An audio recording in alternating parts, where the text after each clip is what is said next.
Well, this is Mr. Hornsby 3. This is the Mr. Hornsby 3 show, and today I continue Friday the 13th week with questions I've had about the Friday the 13th franchise, whether it's storylines, whatever.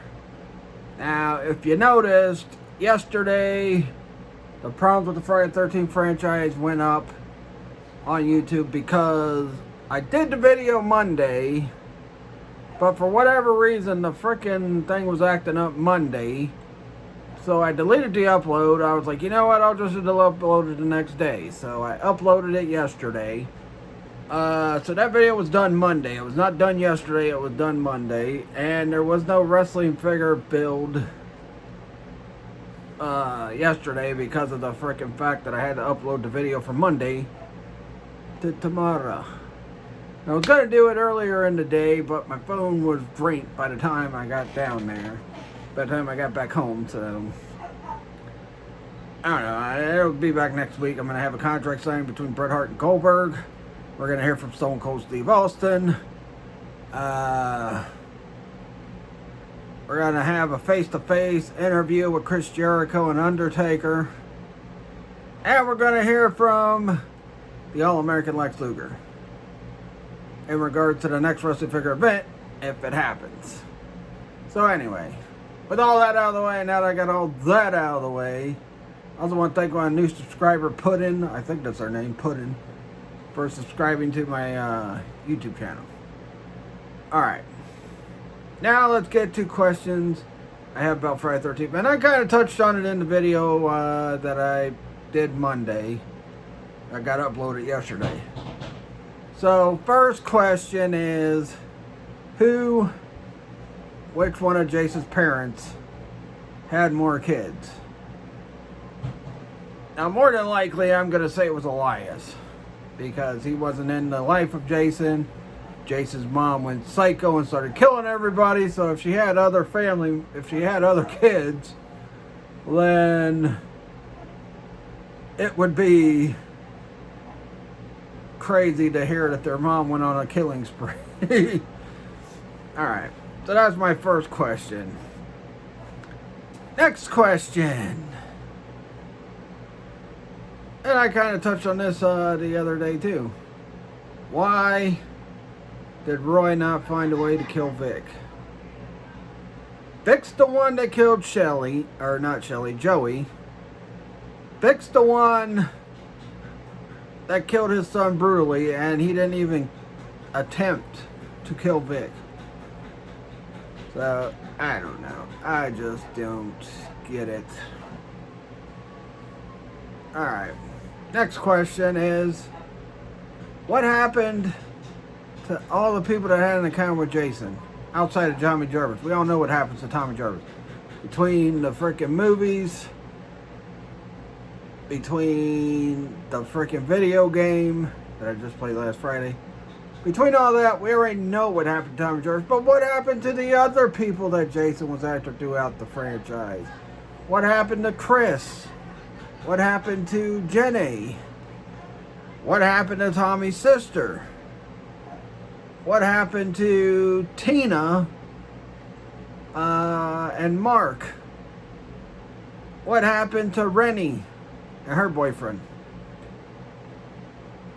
What happened with Steven and Jessica after Jason goes to hell? And what happened with everybody else? I mean, what happened? What happened to all the victims of Jason? They put them in a mental institution? Did those people go on with their lives? What happened with them? I don't know. Alright, next question. How did Mrs. Voorhees end up in the lake in Higgins camp? I mean, how did her corpse... Now, it could have been Jason using his supernatural powers, because he was out cold by the time Chris was hallucinating. So, how did Mrs. Voorhees... How was she able to be in Higgins Lake? Because she got decapitated. She didn't drown like Jason did. But how did she end up in Higgins Lake? Alright. Next question. This pertains to the game. Why did Tommy Jarvis think Rick Colon was his ally?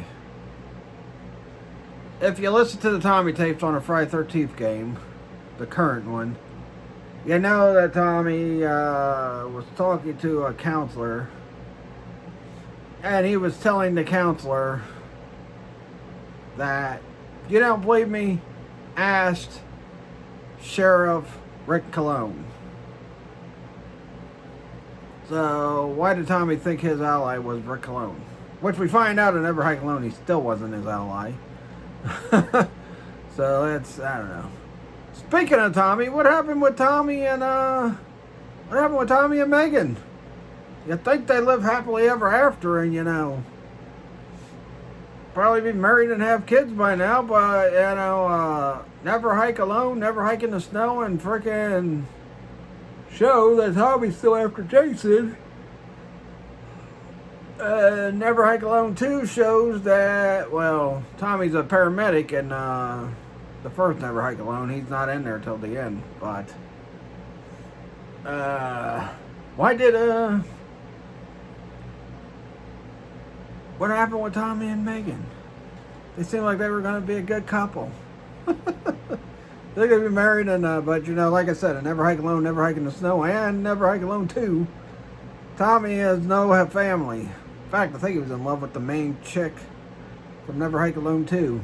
I don't know, but what happened with Megan? I mean, seriously, what happened with her? Did Tommy blow it? How do you blow it with Megan? Come on now. Number 3, this one's not number 3.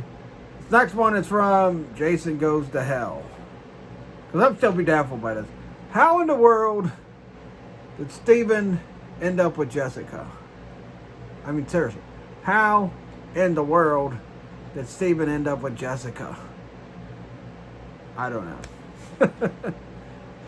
How did he hook up with her? I don't know. This dude seemed like he couldn't get nobody. But who knows? Because there was a chick that flirted with him earlier in the movie. So how the heck did he get with frickin' Jason's niece? Maybe that's why Jason was just beating him up at the end and wasn't even trying to kill him at the end of Jason Goes to Hell. He's like, you're with my niece. I'm going to show you that Uncle Jason don't play. Alright. This one goes to Freddy vs. Jason. Why, oh why, was Kane Hodder not cast as Jason in Freddy vs. Jason? Because let me tell you this right now. Prior to Freddy vs. Jason, Kane Hodder had been in 4 Friday 13th movies. He was in Part 7, Part 8, Part 9, Part 10.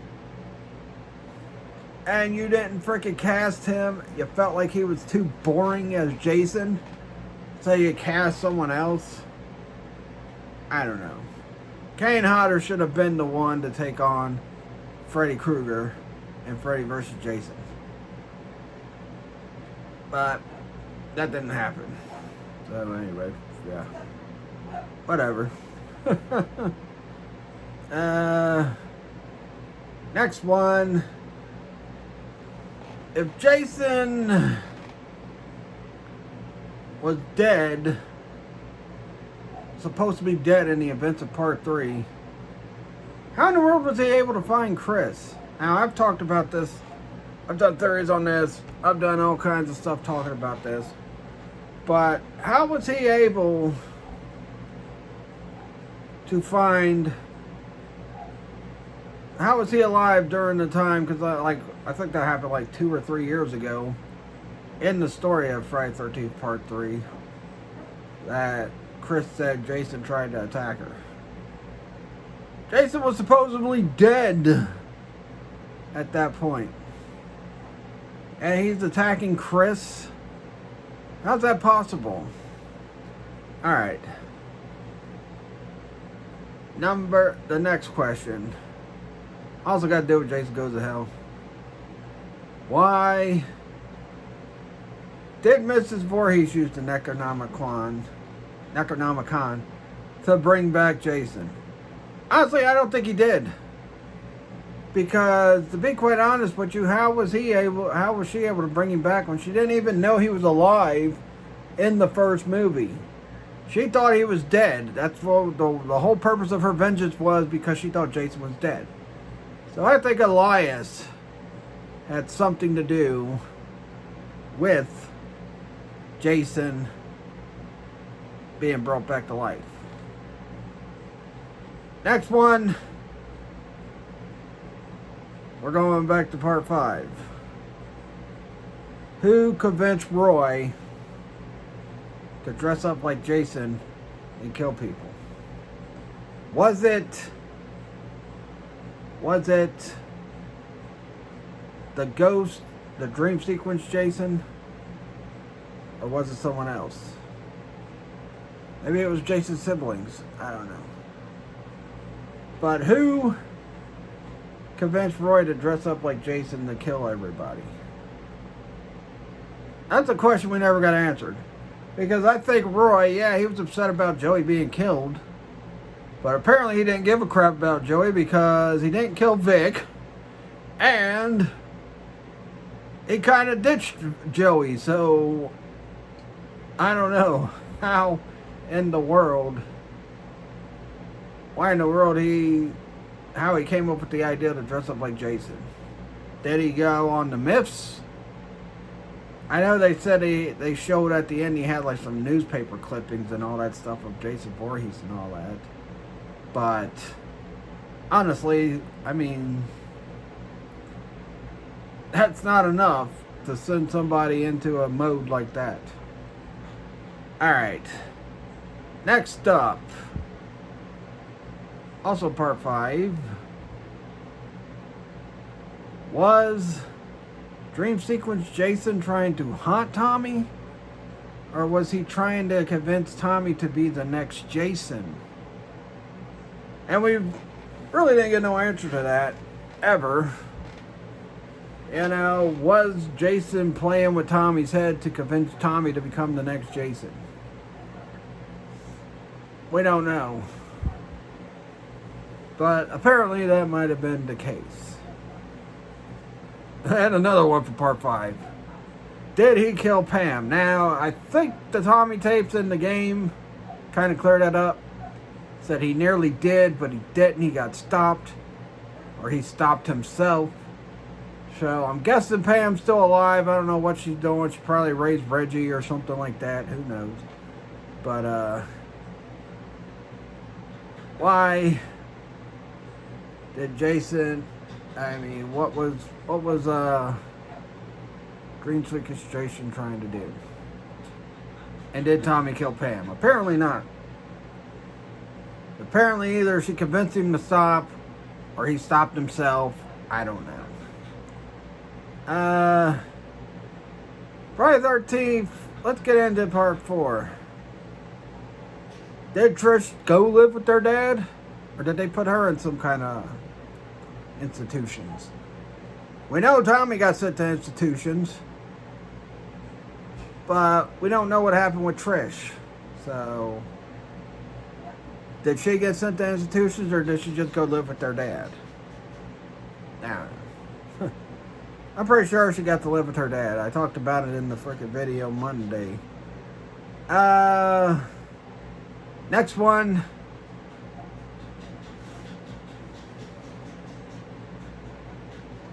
What was the deal with Creighton Duke? Why was there no backstory? Why was the Creighton Duke backstory cut? Because apparently it was supposed to be in the movie, but why was it cut from Jason Goes to Hell? And is there a cut of that movie that shows why Creighton Duke is after Jason Voorhees? Also, was the Creighton Duke always a bounty hunter? I don't know. But what was the deal with Creighton Duke? Like I said, bounty hunters didn't fare well against Jason anyway. The only guy that survived Jason 3 times was frickin' Tommy Jarvis. By the way, we're going back to part 4 now.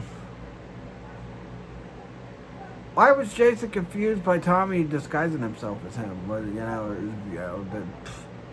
Like I said, I know Jason's supposed to be simple-minded, but was he really that confused that Tommy was him?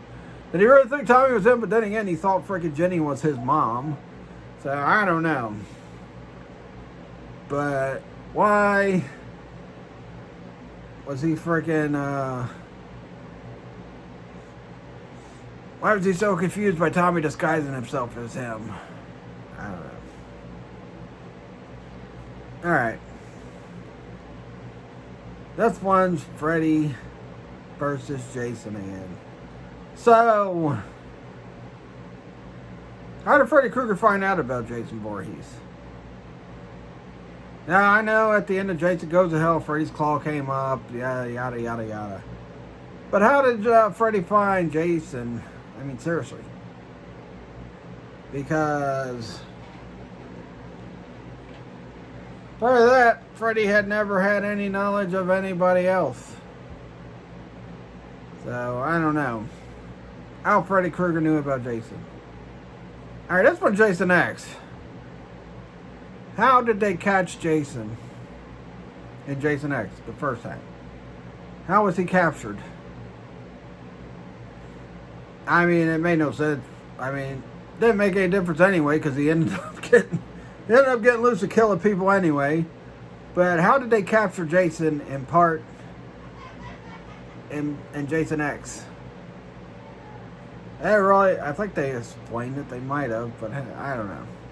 And did Jason wipe out everybody on Earth? It seems like he did. So that means he probably killed all his old victims. I mean, we saw what happened to poor Alice. Alright.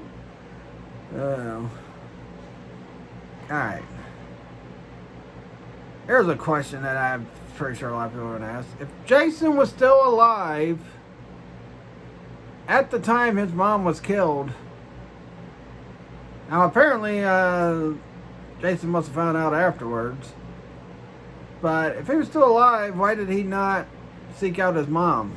Since his mom was supposed to be the one that was so good to him and, you know, loved him and all that stuff.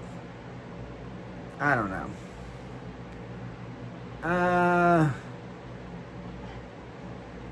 Here's another question. How did Tommy Jarvis become a paramedic when everybody thought he was a freaking killer?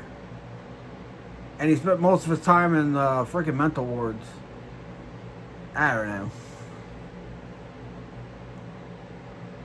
I guess, yeah, they realized he wasn't crazy after all. I don't know. Next one, this is from Jason Takes Manhattan. Why did Jason not kill Rennie as many times as he had a chance to kill her? He really didn't kill her. He saved her. In fact, he saved her twice in the movie.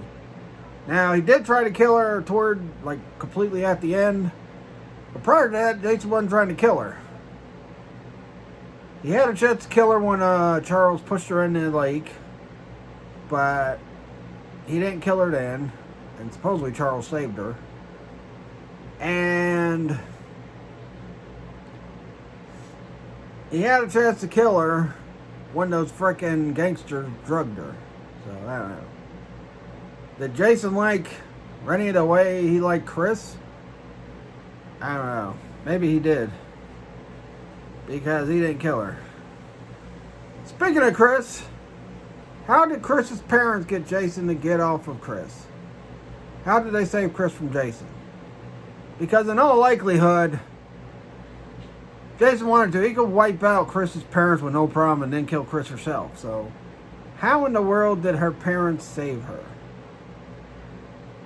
Unless they found her after Jason got done with whatever he was doing with her. But how did they save Chris from Jason? Did they have powers? Did they shoot him? Did they hit him with a... Did they chase him off with fire or something? I don't know. How did Jason get... How did Chris get saved from Jason? And her first encounter with Jason from her parents? I don't know. Well, we'll probably know. That's something we'll never find out. Probably never. Next question. What happened to Paul? Is he dead? Is he alive? Whatever, man. Some people think he's dead. Some people think he's alive. So who knows? Next question is also from part 2. Was that really Jason in part 2, or was it someone else? Like Elias? I don't know. Could have been Elias, but who knows? I don't know. Alright. See, are there any other questions I have? I think that's pretty much all the questions. Yeah, I'll end it here. I don't want this video taking forever, or lasting almost a half hour. So anyway, let me know any questions you have about the Friday the 13th franchise in the comments below. Like this video, subscribe for more, hit the bell notification, follow my Facebook fan page, Mr. Hornsby 83 Show, follow my Facebook business page, Trigen Toys, and I will catch you Friday for the playthrough of Friday the 13th for Nintendo. So catch you guys later. Peace out.